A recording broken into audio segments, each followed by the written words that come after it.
Air India का विमान 171 अहमदाबाद से लंदन के लिए उड़ान भर रहा था। आखिर क्या हुआ जो ये विमान दुर्घटनाग्रस्त हो गया? इन तमाम चीज़ों को समझने के लिए हम पहुंचे हैं एक पायलट ट्रेनिंग स्कूल में। हमारे साथ मौजूद हैं कैप्टन आलोक, जो बताएंगे कि फ्लाइट टेक ऑफ के दौरान क्या संभावनाएं हुई होगी। ये जो आप रनवे देख रहे हैं, ये अहमदाबाद का रनवे है और मैं इस वक्त को पायलट की भूमिका में हूँ और कैप्टन आलोक मेन पायलट की भूमिका में है। Captain sir, over to you. जी बताएं। बेसिकली ये अहमदाबाद का रनवे 23 है, जहाँ से कल ये अनफॉर्चुनेट इंसिडेंट हुआ और ये एयरक्राफ्ट बोइंग ड्रीमलाइनर जो कि एयर इंडिया का क्रैश हुआ और बड़ी दुखद घटना है। और बेसिकली प्राइमा फेशिया जो वीडियो नज़र आ रहे हैं उनको देख करके ऐसा प्रतीत होता है कि लॉस ऑफ थ्रस्ट हुआ है इंजन्स में। ये किसी भी कारण से हो सकता है। अभी हम सिर्फ इसके बारे में स्पेकुलेट कर सकते हैं। डीजीसी और जो अदर इन्वेस्टिगेटिंग अथॉरिटीज हैं, they are the right person to investigate and then figure out what went wrong. पर कुछ एक चीज़ें जो नज़र आ रही हैं कि देखिए, हम लोगों के पायलट में एक ये होता है कि जब हम टेक ऑफ करते हैं तो एक हमारा डिसीजन स्पीड होता है। तो उसके पहले अगर कुछ भी एयरक्राफ्ट में कुछ सी भी तरह की तकनीकी गलती होती है तो इमीडिएटली हमें वार्निंग आ जाती है, तो और हम टेक ऑफ रिजेक्ट करते हैं। वो वार्निंग नहीं आई किसी भी तरह की। दैट मीन्स कि उस समय तक किसी भी तरीके का टेक्निकल प्रॉब्लम नहीं था और उसके बाद ही दोनों इंजन के अंदर थ्रस्ट लूज हुआ है। उसके कई कारण हो सकते हैं कि फ्यूल स्टार्वेशन एक वन ऑफ द रीजंस है। किसी भी तरह का सॉफ्टवेयर फेलियर हो गया हो सकता है। बर्ड स्ट्राइक एक अलग वजह हो सकती है, जो कि अहमदाबाद में काफ़ी इसके लिए फेमस भी रहा पहले कि काफ़ी बर्ड एक्टिविटी वहाँ रहती है। और हालांकि उसको दूर करने के लिए एयरपोर्ट अथॉरिटी वहाँ पे कई तरह के उपाय भी करती है। तो इनमें से कुछ कारण हो सकते हैं। नाउ अगर आप इस एक्सीडेंट के ऊपर जाते हैं तो सबसे मेन चीज़ जो है वो रेयरेस्ट ऑफ रेयर इंसिडेंट है कि जहाँ की ये बोथ इंजन फ्लेम आउट हुआ है ऑन टेक ऑफ, मुश्किल से 100-200 फीट की पे। तो पायलट में के पास इसमें कुछ करने के लिए गुंजाइश ही नहीं बची। तो उनको एक साफ मैदान भी नहीं दिखाई होता भी तो वो नहीं मुड़ सकते थे। उन्होंने कोई गुंजाइश नहीं बची थी, सीधे जो भी सामने बिल्डिंग थी या जगह थी वहाँ पे एयरक्राफ्ट को डाउन कर दिया। मैं एक बार ये प्रक्रिया समझना चाहूँगा कि हम पहले टेक ऑफ करते हैं, फिर आप मेडे कॉल लीजिएगा और उसके बाद हम बात करेंगे। कैप्टन भी पायलट है, वो क्या अपेक्षा करता है मेडे कॉल के बाद? Okay, mayday call basically is international distress call. वो जब भी कोई पायलट किसी भी इस तरह की सिचुएशन में होता है कि जहाँ पे एयरक्राफ्ट को, पैसेंजर्स को, पायलट्स को जान का खतरा है और किसी भी तरह की डैमेज हो सकता है इमीडिएटली और उसको इमीडिएट असिस्टेंट रिक्वायर होती है जो भी उससे टच में है, तो वो मेडे अनाउंस करता है। तो 3 बार बोलता है मेडे मेडे मेडे। तो चूंकि वो एटीसी पे बोलता है तो एटीसी को इमीडिएटली पता चल जाता है। और फिर हमारे कुछ कोड्स भी होते हैं जिनके द्वारा इमीडिएटली एटीसी को और दूसरी एजेंसीज को पता चल जाता है कि ये एयरक्राफ्ट जो है किसी गंभीर खतरे में है। तो वो उसको फिर सारी इमरजेंसी एड प्रोवाइड करने की कोशिश करते हैं जिस भी तरीके से। अगर उस समय अगर 50 एयरक्राफ्ट उड़ रहे होंगे तो उस एयरक्राफ्ट को हर तरह की प्राथमिकता दी जाएगी जो भी वो डिमांड करेगा। तो चलिए हम लोग टेक ऑफ करते हैं और आप मुझे बताइएगा कि अहमदाबाद के रनवे से टेक ऑफ करते ही 30 सेकंड के अंदर जो कि क्या हुआ होगा, ऐसा क्या संभावना है, हम वो यहाँ पर आज बात करने के लिए आए हैं। तो आप पहले आप हमें टेक ऑफ दिखाइए कि हम टेक ऑफ कैसे कर रहे हैं। और अहमदाबाद का ही ये रनवे है, आपको बता दें कि जहाँ हम टेक ऑफ करने जा रहे हैं। और अहमदाबाद के रनवे से ही एयर इंडिया का विमान 171 उड़ान भर रहा था जो कि दुर्घटनाग्रस्त हो गया है। तो हम लोग यहाँ पे अभी टेक ऑफ करने जा रहे हैं। सर थोड़ा आपने समझाया किस तरीके से टेक ऑफ कर रहे हैं हम लोग? जी, हमने अभी जस्ट टेक ऑफ किया वहाँ अहमदाबाद के रनवे से और टेक ऑफ करके सीधे गए। अगर आप चाहें तो मैं इसको वापस से एक बार प्लीज प्लेस कर सकता हूँ। यहाँ पे आप रोक सकते हैं इसको। मैं इसको प्लेस कर दो।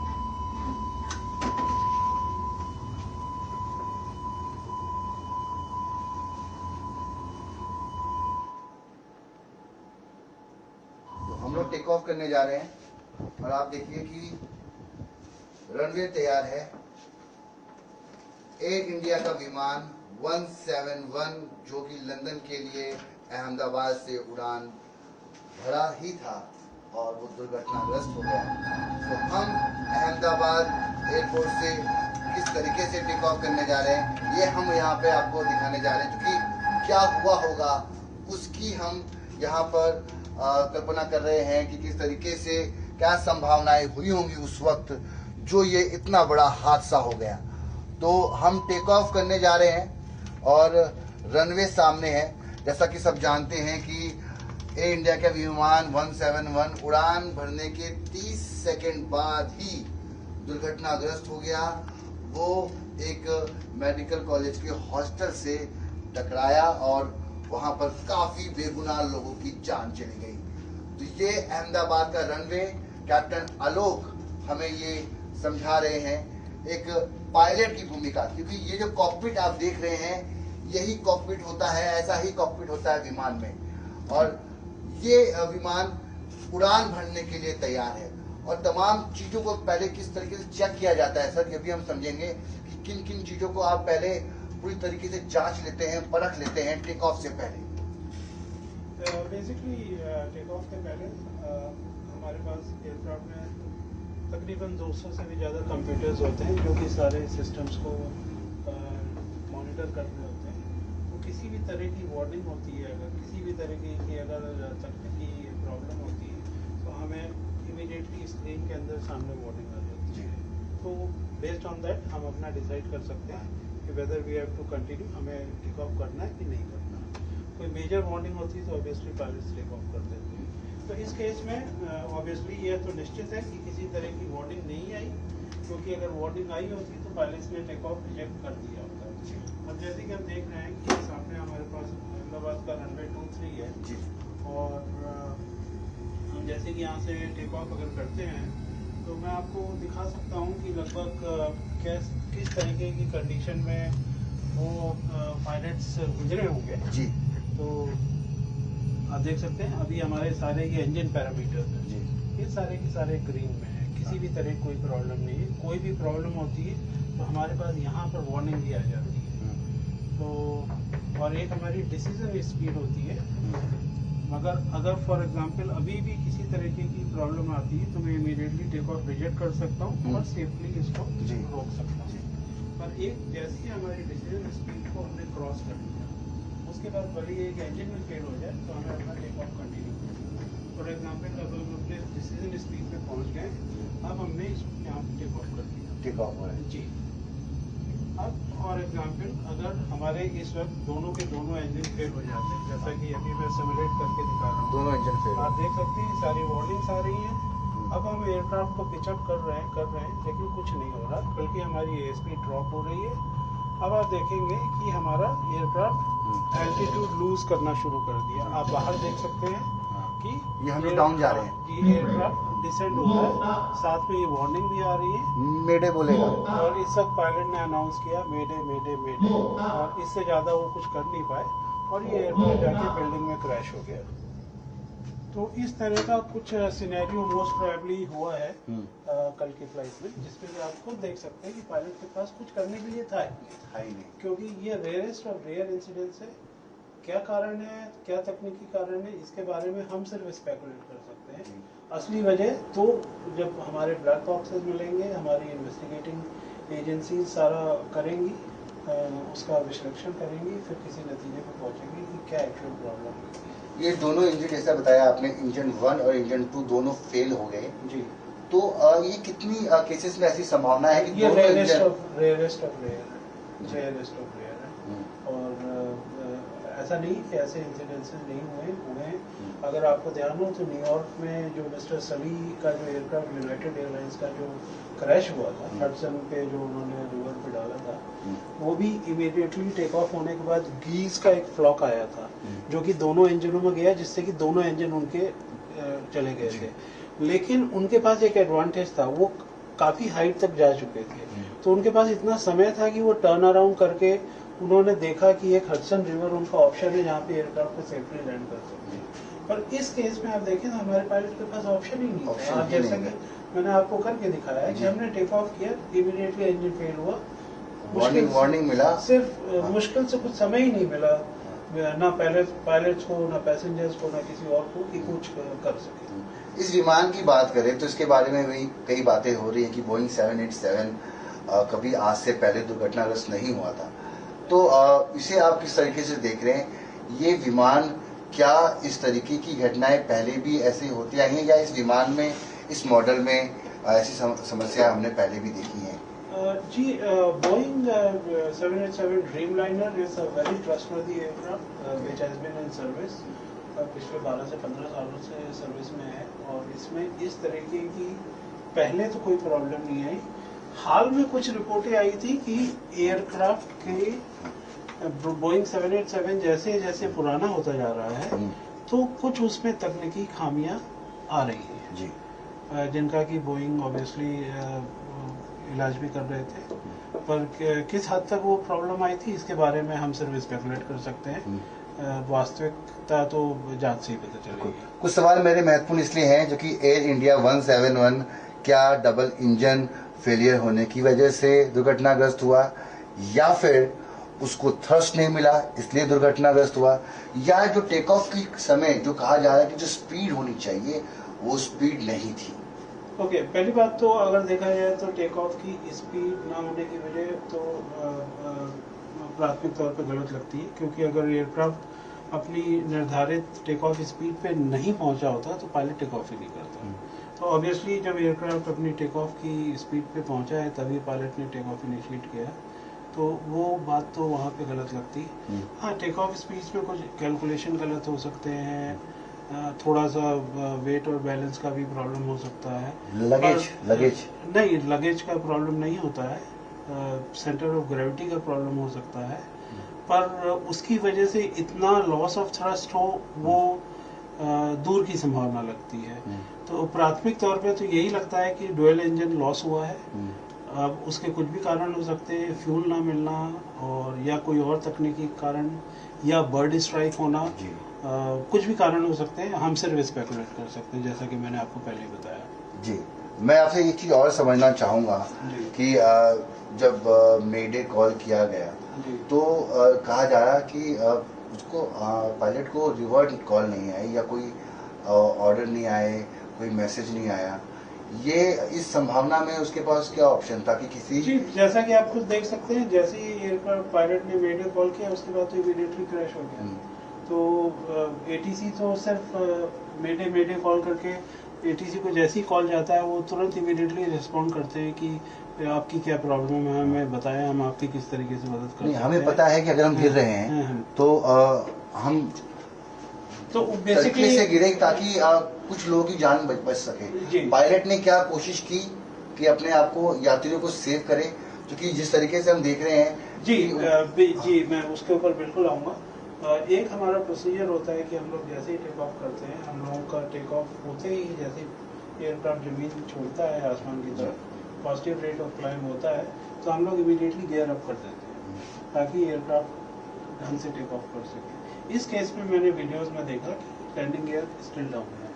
वो मोस्ट प्रोबेबली रीजन है कि पायलट को टेक ऑफ होने के इमीडिएट बाद अंदाजा हो गया था कि कुछ ना कुछ बड़ी तकनीकी खराबी है और ये एयरक्राफ्ट क्रैश होने जा रहा है। तो उन्होंने लैंडिंग गियर को जानबूझकर ऊपर नहीं किया ताकि क्रैश के समय लैंडिंग गियर कुछ इम्पैक्ट ले सके, जो कि हमारी नॉर्मल ट्रेनिंग के अंदर हमें सिखाया जाता है। स्पीड कम हो सके, थोड़ी स्पीड कम हो सके, और पहले लैंडिंग गियर अगर पहले जमीन से टकराता है तो थोड़ा सा इम्पैक्ट वो ले लेता है क्रैश होने का।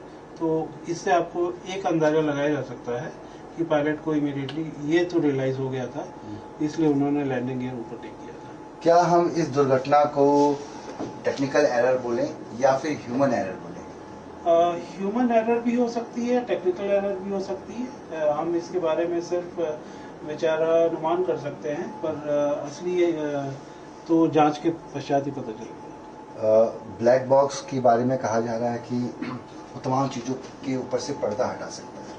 जी, ब्लैक बॉक्स एयरक्राफ्ट के टेल में लोकेटेड होते हैं सेम जगह पे, और मुझे पूरी आशा है कि हमें जल्दी ब्लैक बॉक्स मिल जाएंगे। एक दफ़े ब्लैक बॉक्स मिल जाएंगे तो हमें काफ़ी कुछ जानकारी मिल सकेगी कि उस आखिरी चंद क्षणों में पायलटों में क्या बातचीत हुई, और सिर्फ बातचीत के अलावा ब्लैक बॉक्स में काफ़ी सारे पैरामीटर्स, एयरक्राफ्ट के टेक्निकल पैरामीटर्स रिकॉर्ड होते हैं।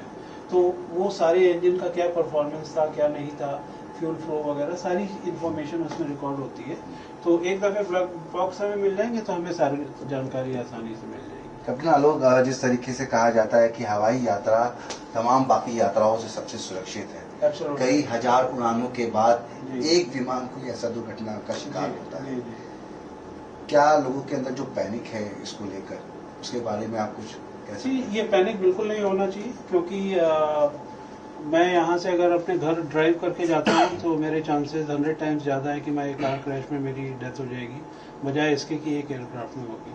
तो ये बहुत रेयर इंसिडेंट है। आज के ज़माने में टेक्नोलॉजिकली इतनी एडवांस्ड है कि हम इस तरह के किसी भी घटनाओं को कोशिश कर सकते हैं कि अवॉइड कर सके। और सबसे बड़ी बात यह है कि इस तरह की जब भी कोई घटना होती है तो we learn from these mistakes.